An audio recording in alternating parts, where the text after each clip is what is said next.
ناظرین کرام السلام علیکم ورحمۃ اللہ وبرکاتہ۔ ماہ ذی الحجہ آتے ہی چند یادیں تازہ ہوتی ہیں سیدنا ابراہیم علیہ السلام کے گھرانے کے تعلق سے۔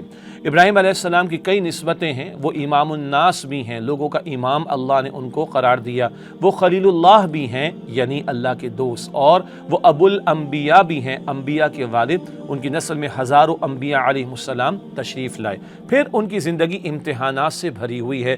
سورہ البقرہ کی آیت نمبر 124 میں ہم مطالعہ کرتے ہیں کہ اللہ سبحانہ وتعالی نے ابراہیم علیہ السلام کو کئی امتحانات سے گزارا، اور اس کے بعد اللہ تعالیٰ نے فرمایا کہ فَأَتَمَّهُمْ، وہ سارے امتحانات میں پورا اترے، تب اللہ نے فرمایا کہ انی جاعلک للناس اماما، اے ابراہیم میں تمہیں تمام انسانوں کے لیے امام بنانے والا ہوں۔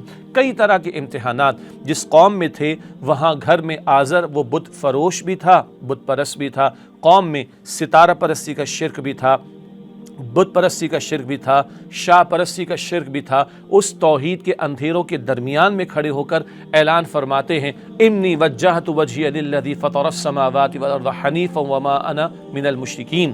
اللہ اکبر، میں نے اپنا رخ تو یکسوئی کے ساتھ سیدھا کر لیا اس اللہ کی طرف جس نے آسمانوں اور زمین کو پیدا فرمایا۔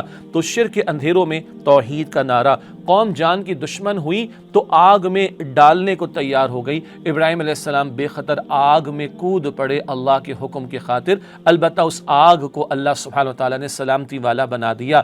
آزر نے گھر سے نکالنے کی دھمکی دی تو گھر چھوڑنے کو بھی تیار ہو گئے۔ نمرود بادشاہ سے مکالمہ ہوا تو اس کے سامنے بھی توحید کے دلائل پیش کیے اور شرک کی نفی کی۔ اس کے بعد ہجرت بھی فرمائی راہ خدا میں، اور ایک وہ وقت آیا کہ ابراہیم علیہ السلام کو اللہ تعالیٰ نے اسماعیل علیہ السلام عطا کیے، اور پھر اللہ کا مطالبہ ہوا، اللہ کا تقاضا ہوا کہ بے آباد زمین میں اپنی بیوی ہاجر یعنی بیوی ہاجرہ کو اور اسماعیل کو جو بھی دودھ پیتے بچے علیہ السلام چھوڑ آئیے۔ یہ سورہ ابراہیم میں ذکر آتا ہے کہ چھوڑ آئے۔ بی بی ہاجرہ نے آخر میں کہا کہ کیا اللہ کا حکم؟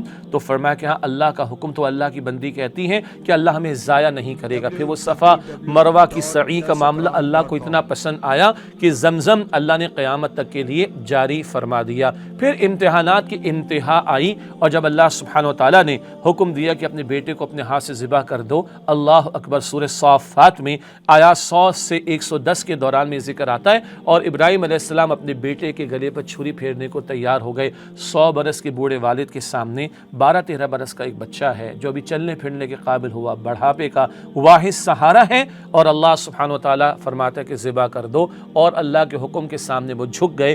باپ ذبح کرنے کو تیار، بیٹا ذبح ہونے کو تیار، اور پھر اللہ سبحانہ وتعالیٰ نے روک دیا کہ اس سے زیادہ امتحان مطلوب نہیں۔ اپنی محبوب ترین شے کو اللہ کے راستے میں پیش کر دینا، یہ ابراہیم علیہ السلام کی سنت بھی ہے اور یہ قربانی بھی ہے۔ اللہ کو جذبات مطلوب ہیں۔ قرآن کریم میں سورہ حج میں آیت نمبر 37 میں 37 میں اللہ تعالیٰ نے فرمایا لن ینال اللہ لحومہا ولا دماؤہا ولکن ینالہ التقوی منکم۔ اللہ تعالیٰ کو نہ ان جانوروں کا خون پہنچتا ہے، نہ گوشت پہنچتا ہے، اللہ سبحانہ تعالیٰ کا تو تقوی پہنچتا ہے۔ کیا جذبات ہے تمہارے دلوں میں؟ ابراہیم علیہ السلام کی سنت تو جاری ہے، تا قیامت جاری رہے گی، مگر وہاں اپنی محبوب ترین شے جو کہ بیٹا ہے اس کو قربان کرنے کو تیار ہو گئے۔ تو ہم اپنی خواہشات نفسانی پر چھری پھیرنے کے لیے تیار ہیں، گناہوں کے اوپر چھری پھیرنے کو تیار ہیں، دنیا کے مال و اسباب کی محبت پر چھری پھیرنے کو تیار ہیں، اور کیا جو ہم قربانی کرتے وقت دعائیں پڑھتے ہیں، جو سورہ انعام آیت نمبر 162 کے الفاظ بھی پڑھتے ہیں ان صلاتی ونسکی ومحیای ومماتی للہ رب العالمین، بے شک میری نماز اور میری قربانی اور میرا جینا اور میرا مرنا سب اللہ کے لیے جو تمام جہان والوں کا رب ہے۔ یعنی یہ سب جذبات ہمارے اندر ہیں۔ ابراہیم علیہ السلام سارے امتحانات سے گزرے، تب اللہ نے امام الناس ان کو قرار دیا۔ آج امت کوئی مقام و مرتبہ چاہتی ہے تو گھر بیٹھے نہیں ملے گا، قربانیاں دینا پڑیں گی۔ یہ ہے ان قربانیوں کا حاصل، اور اس کا مزید حاصل کیا ہے؟ میری زندگی کا مقصد تیرے دی کی سرفرازی، میں اسی لیے مسلمان، میں اسی لیے نمازی۔ وآخر دعوانا ان الحمدللہ رب العالمین، والسلام علیکم ورحمۃ اللہ وبرکاتہ۔ سوشل میڈیا پر سب سے قدیم اور سب سے ریلائبل برانڈ درسقرآن.com